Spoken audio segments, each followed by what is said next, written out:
Hello my dear students, welcome back to my YouTube channel. मेरे YouTube channel पे आप लोग का बहुत बहुत स्वागत है। डियर स्टूडेंट, आज की क्लास में हम लोग शिक्षा शास्त्र के अंतर्गत शिक्षा मनोविज्ञान का अध्ययन करेंगे। शिक्षा मनोविज्ञान का अध्ययन मैंने आप लोगों को पिछली क्लास से कराना शुरू किया है और पिछली क्लास जो है शिक्षा मनोविज्ञान की पहली क्लास थी, जिसमें मैंने आप लोगों को शिक्षा मनोविज्ञान से संबंधित जो आधारभूत बेसिक बातें थी उनको आप लोगों को बताया था। आज की क्लास में जो है हम लोग शिक्षा मनोविज्ञान के अध्ययन की विधियों, यानी किसी भी मानव के या किसी भी बालक के व्यवहार का अध्ययन करने के लिए हम कौन कौन सी विधियों का प्रयोग करते हैं, उसके बारे में आज की क्लास में पढ़ेंगे। और ये शिक्षा मनोविज्ञान की आपकी दूसरी क्लास है। इस तरीके से देखिए, एक एक क्लास करते हुए हम लोग शिक्षा मनोविज्ञान के जितने भी महत्वपूर्ण टॉपिक हैं उसका अध्ययन करते हुए चलेंगे। और ये जितने भी सिलेबस मेरे द्वारा आप लोग को पढ़ाए जा रहे हैं, ये आप लोग देखेंगे कि उत्तर प्रदेश के जितने भी विश्वविद्यालय हैं उनके जो पीजी शिक्षा शास्त्र यानी जो एमए शिक्षा शास्त्र का सिलेबस है वो लगभग कवर किया जाएगा। इसके साथ साथ बीएड के भी बहुत से ऐसे सिलेबस में टॉपिक होते हैं जो आपको इस क्लास से कवर हो जाएंगे। यूजीसी नेट का जो शिक्षा शास्त्र का पेपर होता है उसका भी बहुत सा टॉपिक आपको इस क्लासेस से कवर हो जाएगा। तो एक तरह से देखा जाए कि ये आपकी जो शिक्षा शास्त्र की क्लास है कई परीक्षाओं को कवर करती है। तो अगर आप लोग इनको अच्छे तरीके से ध्यानपूर्वक देखेंगे, इसका नोट्स बना लेंगे, तो ये आपके लिए काफ़ी उपयोगी होगी। इसके आधार पे आप कई परीक्षाओं को भी दे सकते हैं, उसमें अच्छा नंबर प्राप्त कर सकते हैं। तो इन क्लासेस को आप लोग अच्छे तरीके से देखिएगा और इनको अच्छे से यूटिलाइज करिए। तो ये देखिए आपकी शिक्षा मनोविज्ञान की दूसरी क्लास है और यहाँ पे मैंने देखिए जैसा कि थंबनेल में आप लोग को दिखाया है कि ये BEd, MEd, MA, UGC NET paper 2 के लिए काफ़ी उपयोगी है। इसके अलावा अन्य परीक्षाएं जो शिक्षा शास्त्र से रिलेटेड होती हैं उनमें भी इसका उपयोग आपको मिलेगा।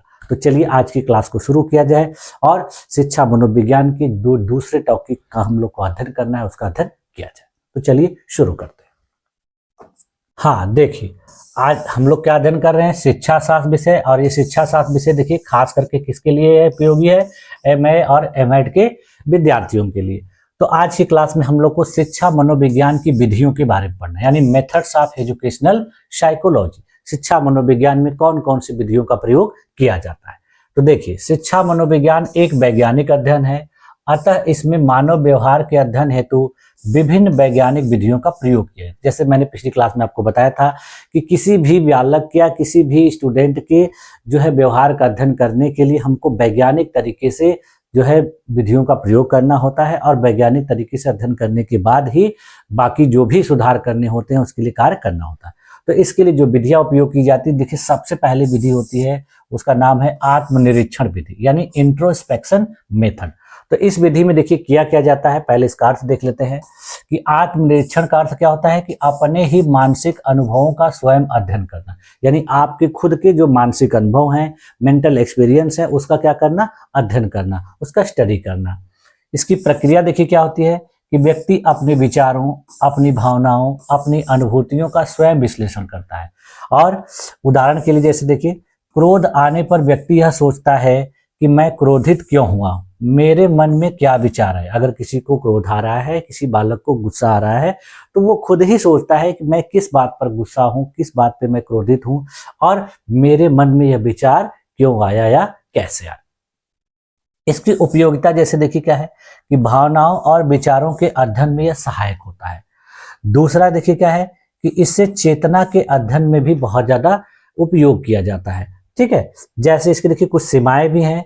सीमाओं में देखिए क्या है कि इसमें ऑब्जेक्टिविटी यानी वस्तुनिष्ठता का अभाव दिखता है। बच्चों और पशुओं पर यह अनुपयोगी होता है, यानी यह सभी छोटे बच्चों पर उपयोगी नहीं होता है। ये किस पे उपयोगी होगा, जो बच्चे बड़े हो गए, यानी जिनकी उम्र जो है 15 साल या 12 से 15 साल के बीच में है या उससे ऊपर है, उनके लिए उपयोगी है। लेकिन जो छोटे बच्चे हैं उनके लिए विधि उपयोगी नहीं हो पाती। ठीक है, अब देखिए अगला जो विधि है वो बाह्य निरीक्षण विधि है, यानी ऑब्जर्वेशन मेथड।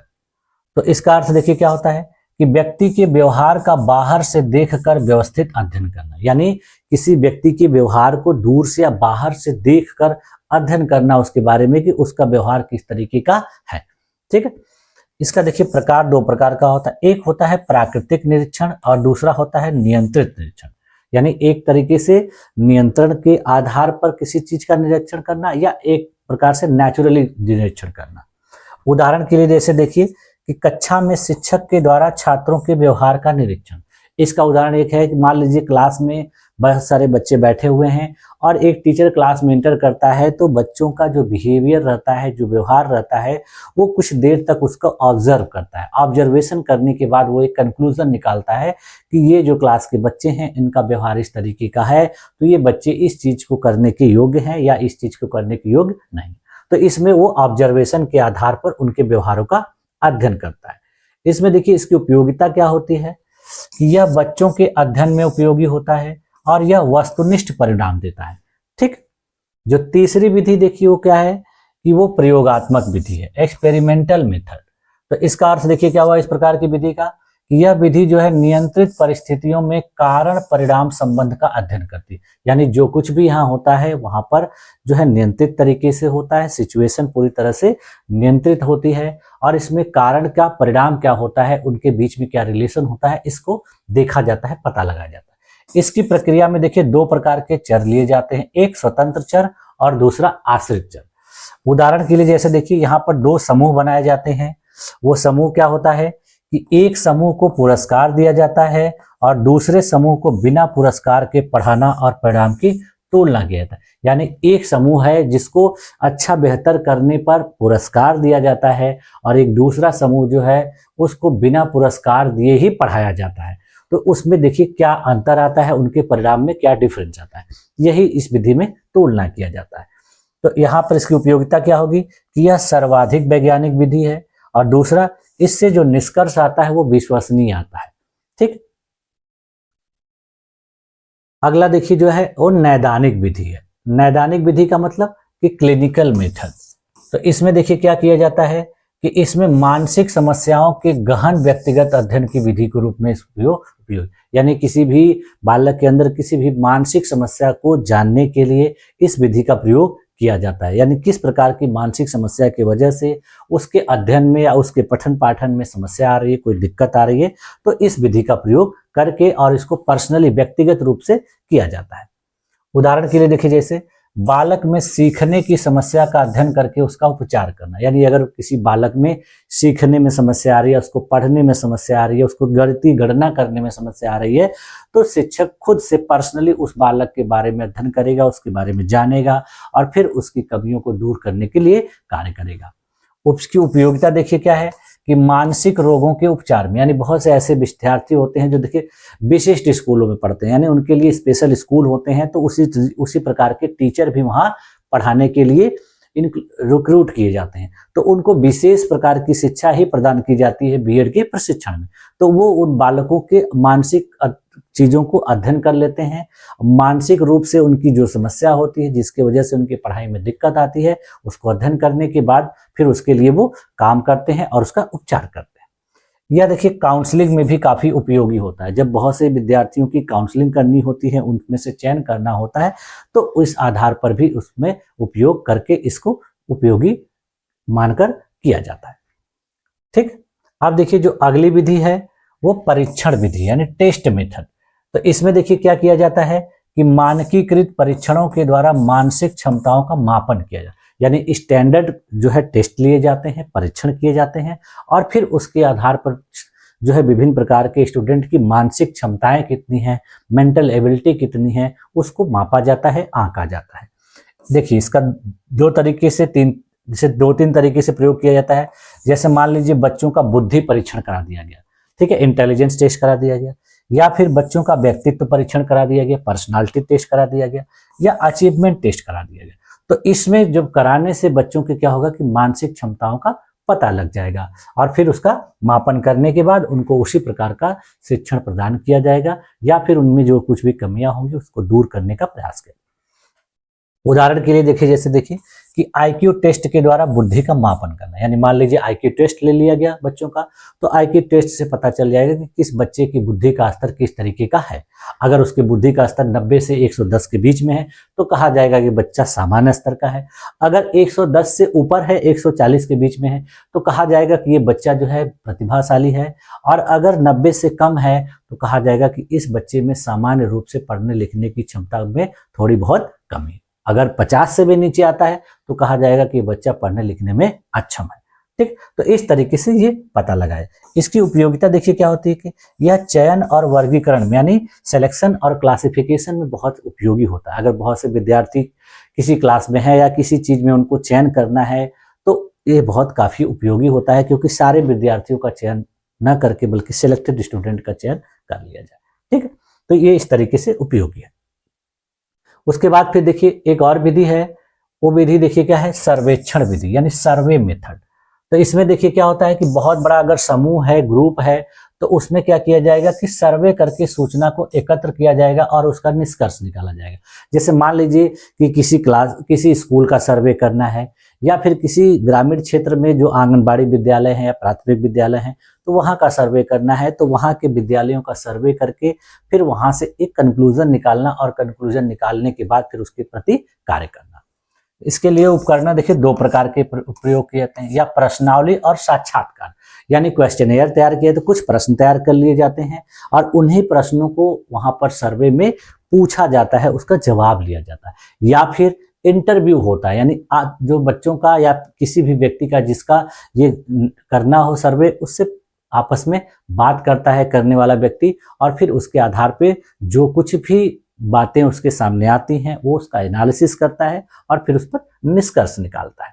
उदाहरण के लिए देखिए छात्रों की अध्ययन आदतों पर सर्वे, यानी बहुत से ऐसे स्टूडेंट होते हैं जो अध्ययन की अलग अलग आदतों का प्रयोग करते हैं। आजकल के देखिए बहुत से स्टूडेंट जो हैं पढ़ाई लिखाई पे बहुत ज़्यादा कम ध्यान देते हैं, उनकी दूसरी चीज़ें पर ध्यान बहुत ज़्यादा है। तो इन सारी चीज़ों का जब अध्ययन करेगा कोई शिक्षक या कोई मनोवैज्ञानिक तो वो इसी तरीके की विधियों का प्रयोग करता है। या तो उनका क्वेश्चनेयर तैयार करके उनसे सवाल जवाब करेगा, उनसे आंसर लेगा, या तो फिर वो क्या करेगा कि उसके साथ बैठकर उससे बातें करके उसका इंटरव्यू लेगा, तो इससे भी उसको निष्कर्ष मिल जाएगा।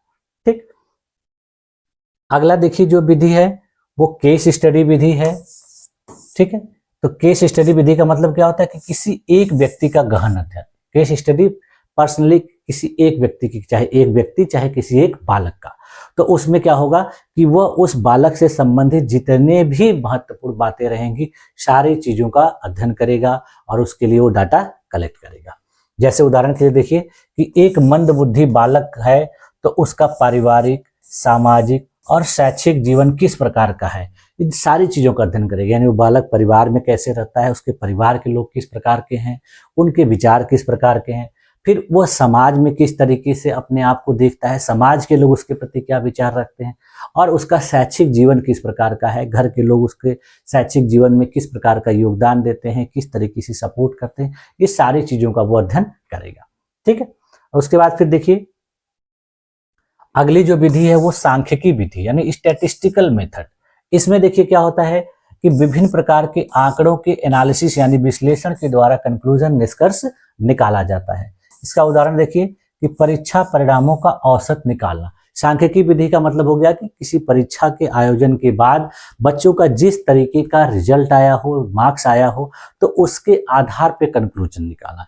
यानी किसी बच्चे का मान लीजिए परीक्षा में बहुत अच्छा नंबर आया है और किसी बच्चे का परीक्षा में कम नंबर आया है, तो एक तरीके से उसके सभी विषयों का औसत निकाल लिया जाए, देखा जाए कि ये बच्चा पढ़ने में किस स्तर का है, औसत है या बहुत अच्छा है या फिर औसत से कम है। तो इस तरीके से स्टैटिस्टिकल मेथड का प्रयोग किया जाता है। यानी कोई टेस्ट ले लिया जाए या कोई परीक्षा आयोजित करें, उसमें जो मार्क्स बच्चे प्राप्त करें उसके आधार पर उसको अध्ययन करके फिर कार्य किया जाए। ठीक है, तो इन सारी देखिए अध्ययन की विधियों से कंक्लूजन क्या निकल के आ रहा है, निष्कर्ष क्या निकल के आ रहा है कि मनोविज्ञान की कोई एक विधि पूर्ण नहीं। यानी इतनी विधियों के बारे में हम लोगों ने देखा 7 से 8 विधियों को, तो ये 7 से 8 विधियां क्या है अपने आप में पूरी कंप्लीट नहीं है। यानी किसी एक विधि के अध्ययन के आधार पर यह नहीं कहा जा सकता कि ये पूरी तरह से सही। किसी किसी चीज में कई विधियों को एक साथ प्रयोग करना पड़ता है। जैसे देखिए अधिकांश मनोवैज्ञानिक जो है समस्याओं के अध्ययन में अनेक विधियों का संयुक्त प्रयोग करते हैं, जिससे जो है अध्ययन अधिक विश्वसनीय बनता है। अब किसी एक विधि के आधार पर पूरी तरह से कंक्लूजन नहीं निकाला जाता है, कई विधियों का उपयोग किया जाता है। जो विधि सबसे ज्यादा सूटेबल होती है और कुछ विधियां जो है उतनी ज्यादा सूटेबल नहीं होती हैं, तो फिर उन सभी का जो सम्मिलित रूप से निष्कर्ष आता है उसी के आधार पर जो कार्य किया जाता है। ठीक है, तो परीक्षा हेतु देखिए आपके कुछ संकेत भी हैं। संकेत ये क्या है कि जैसे मान लीजिए जाए कि सबसे वैज्ञानिक विधि अगर कोई मानी जाती है तो कौन सी विधि होती है? प्रयोगात्मक विधि, एक्सपेरिमेंटल विधि। स्व अनुभव पर आधारित जो विधि होती है वो देखिए क्या होती है? आत्मनिरीक्षण विधि। और मानसिक रोगों के निदान हेतु यानी जो मंद बुद्धि टाइप के बालक हैं या जो विशेष क्षमता वाले बालक हैं उनका अगर अध्ययन करना है मनोवैज्ञानिक तरीके से तो उनके लिए कौन सी विधि के लिए प्रयोग की जाएगी? नैदानिक विधि। तो ये आपकी परीक्षा के लिए महत्वपूर्ण संकेत के रूप में इन 3 विधियों को देखा जा सकता है। ठीक है, तो देखिए इस तरीके से आज की क्लास में देखिए हम लोगों ने क्या अध्ययन किया कि मनोविज्ञान की शिक्षा, मनोविज्ञान की अध्ययन की कौन कौन सी विधियां जो है प्रयोग की जाती है। ये देखिए जानना बहुत जरूरी है। आप शिक्षा मनोविज्ञान से संबंधित किसी भी सिलेबस में देखेंगे तो ये चीज जरूर आपको मिलेगा और बहुत से एग्जाम में ये क्वेश्चंस पूछा भी जाता है, तो इसको आपको अच्छे तरीके से तैयार करें। ठीक है, अब देखिए अगली क्लास में हम लोग जो है वृद्धि और विकास के बारे में अध्ययन करेंगे और यहीं से आपका देखिए शिक्षा मनोविज्ञान का अगर देखा जाए तो रियल तरीके से जो सिलेबस ज्यादातर परीक्षाओं में पूछा जाता है ये वृद्धि और विकास देखिए आपके बीएड के सिलेबस के लिए काफी इंपॉर्टेंट है। तो बीएड के और उसके बाद देखिए बहुत से जो टीचर जो है टेट की परीक्षाएं होती हैं जैसे टीचर एलिजिबिलिटी टेस्ट की, उन सब में भी इनसे संबंधित क्वेश्चन काफी पूछे जाते हैं। तो इनको आपको अच्छे तरीके से अगली क्लास में मेरे द्वारा अध्ययन कराया जाएगा, तो आप इन क्लासेस को भी अच्छे तरीके से देखते रहिए। ठीक है, तो आज की क्लास में देखिए यहीं तक रखा जाए और इसके बाद मैं आप लोगों को अगली क्लास में जितनी भी महत्वपूर्ण बातें हैं उनको एक एक करके अध्ययन कराते हुए चलूंगा। ठीक है, तो मुझे उम्मीद है कि आप लोगों को आज की इस क्लास में सारी चीजें अच्छे तरीके से समझ में आ गई होंगी। अगर आप लोगों को किसी भी प्रकार का कोई डाउट लगता है किसी भी टॉपिक में किसी भी पॉइंट पर, तो आप लोग कमेंट किया करिए। कमेंट करने के बाद अगर आप लोगों को कहीं भी कोई संशय दिखता है तो मैं आप लोगों को उन सारी चीज़ों की जानकारी दूंगा और आप लोगों के डाउट को क्लियर करने का पूरा प्रयास करूंगा। ठीक है, तो मिलते हैं नेक्स्ट क्लास में, तब तक के लिए थैंक यू।